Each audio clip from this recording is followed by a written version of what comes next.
श्री कृष्ण सुदामा जी को सब कुछ क्यों देना चाहते थे। सुदामा जी सदा ही श्री कृष्ण के चिंतन में लगे रहते हैं, परंतु कभी भी द्वारका नहीं जाते। सुदामा दीन दशा में रहते हैं, फिर भी अपनी पत्नी सुशीला को कभी नहीं बताया कि कृष्ण उनके परम सखा हैं। पर जब से सुशीला को पता चला कि श्री कृष्ण सुदामा जी के परम सखा हैं, तब से सुशीला सुदामा जी को द्वारका भेजना चाहती हैं। सुदामा जी द्वारका नहीं जाना चाहते, परंतु सुशीला के जिद करने पर सुदामा जी सुशीला से कहते हैं, अगर मैं द्वारका जाता हूँ तो मेरे पास सखा श्री कृष्ण को भेंट देने के लिए कुछ भी नहीं है। तब सुशीला अपने पड़ोस से लाए हुए चावलों की छोटी सी पोटली बनाकर सुदामा जी को देती हैं और सुदामा जी द्वारका को चल देते हैं।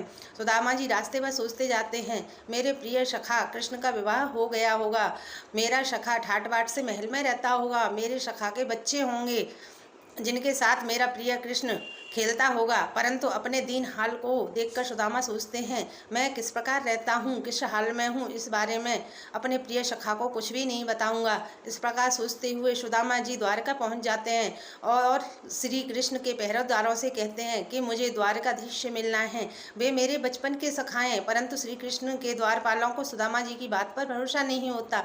वे सुदामा जी से कहते हैं कि द्वारकाधीश इस समय भोजन कर रहे हैं और तुम द्वारकाधीश से मिलने बाद में आना। सुदामा जी लौटने लगते हैं। तभी सुदामा की दीन दशा देखकर एक द्वारपाल को दया आई। वह द्वारकाधीश से कहता है, हे स्वामी, आपसे मिलने एक ब्राह्मण आया है। वह बहुत ही बुरी दशा में है, उसके वस्त्र फटे हुए हैं, शरीर दुबला है और स्वयं को आपका बचपन का मित्र सुदामा बता रहा है। जैसे ही श्री कृष्ण ने सुदामा सुना, श्री कृष्ण द्वार की तरफ दौड़ पड़ते हैं।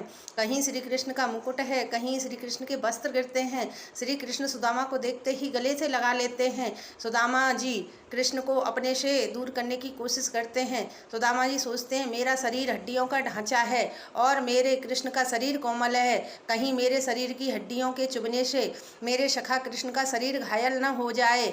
कृष्ण सुदामा को द्वारका के महल में लाकर सुदामा जी को मना करने पर अपने सिंहासन पर बिठा देते हैं और रुक्मणी जी से सुदामा के पैर धोने के लिए पानी मंगाते हैं।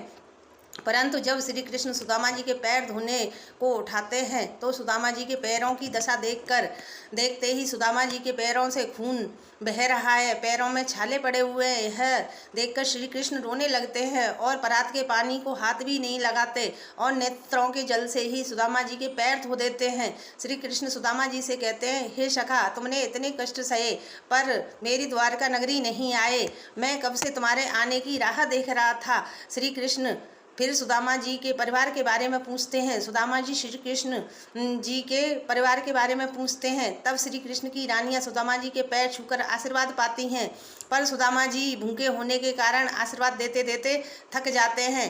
तब श्री कृष्ण से पूछते हैं कि तुम्हारी कितनी रानियां हैं। तब श्री कृष्ण अपनी 16,108 रानियां बताते हैं। तो सुदामा जी अपने सखा कृष्ण को से कहते हैं, हे सखा, मैं तुम्हें आशीर्वाद देता हूँ जिससे मेरा आशीर्वाद तुम्हारी सभी रानियों तक पहुँच जाएगा।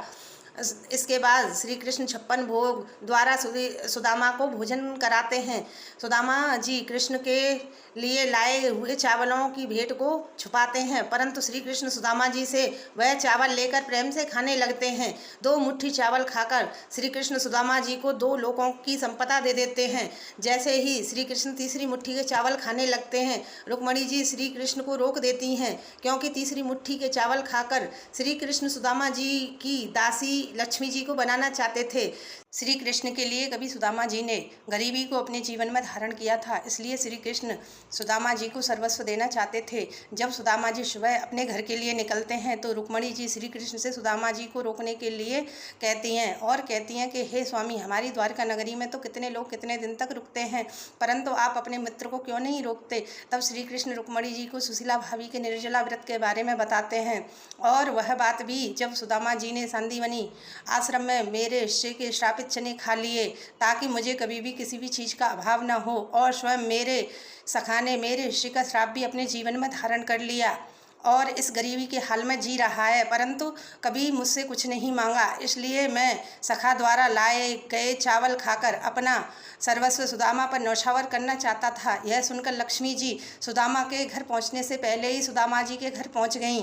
लक्ष्मी जी के सुदामा जी की झोंपड़ी में पहुंचते ही द्वारका जैसी संपन्नता आ गई। जब सुदामा जी घर पहुंचे तो झोंपड़ी की जगह महल देखकर और सुशीला जी को रानी और बच्चों को राजकुमारों के वेश में देखकर वन में भजन करने के लिए जाने लगे।